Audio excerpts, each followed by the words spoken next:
Se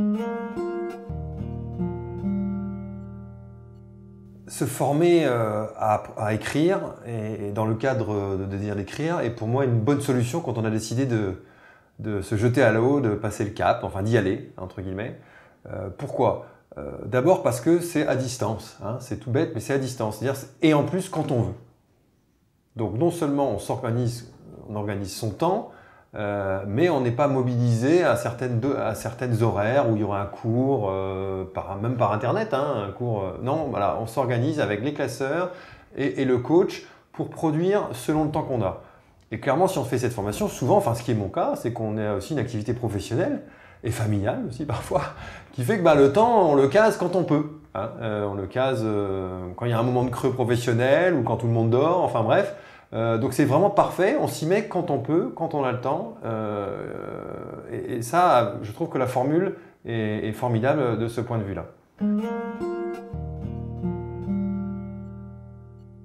Alors, le dernier exercice que j'ai fait, c'était dans ma cuisine, parce que c'est le lieu que j'ai choisi pour travailler le matin. J'essaie de travailler un jour sur deux, très tôt. C'était un exercice de narration différente. Il fallait écrire une histoire de 4 manières différentes. Donc c'est très stimulant. On commence par écrire un peu le squelette de l'histoire, puis après on se dit comment je vais le raconter, sous forme de rapport de police, de rapport médical, à la manière de tel écrivain. Et c'est très stimulant, et finalement les choses arrivent. Hein, l'inspiration ou la manière de faire arrive assez rapidement, et le temps passe assez vite. Et heureusement que c'est mes filles qui, en m'embrassant le matin, me disent c'est fini la session de travail, on passe à la journée, parce que sinon on serait bien resté dans l'histoire. Mais c'est pas grave puisqu'il y aura d'autres matins et d'autres embrassades. C'est très ludique au sens où on a des petits travaux, des moyens travaux, des gros travaux. Donc on s'organise aussi avec des efforts différents. Donc on peut avoir une satisfaction très rapide, une satisfaction un peu plus longue, mais dans tous les cas il y a la satisfaction de faire de passer certaines barrières sur ce qu'on était capable de faire. Peut-être on se découvre aussi des capacités à écrire des choses qu'on ne se sentait pas capable. Et pour moi, qui quelque part avait ce désir depuis longtemps de pouvoir prendre le temps d'écrire, je trouve que cette formation, elle permet de donner à un moment donné l'énergie et la joie de travailler sur des cas très concrets et j'ai envie de dire des exercices et de la progression qu'on voit palpable.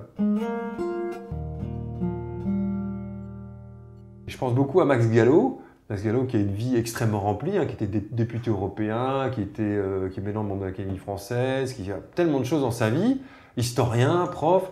Il écrivait de 4h à 7h du matin tous les jours. C'est pour ça qu'il a écrit des dizaines et des dizaines de bouquins, des romans, des essais politiques, plein de choses différentes, parce qu'il produisait, il écrivait tous les jours. Ça c'est essentiel et c'est quelque chose que j'ai compris et qui quelque part m'a libéré aussi dans le côté j'y arriverai pas, en fait il suffit de s'y mettre. Voilà. Donc ça c'est un premier point que je voulais dire. Et deuxième point, une formation c'est aussi derrière un peu scolaire et je pense que c'est pas inutile de s'astreindre dans une scolarité, d'avoir des outils, d'avoir un classeur, d'avoir un coach, un prof, d'avoir un jury à la fin, d'avoir des échanges écrits et par oral pour progresser dans cette matière qu'est l'écriture créative.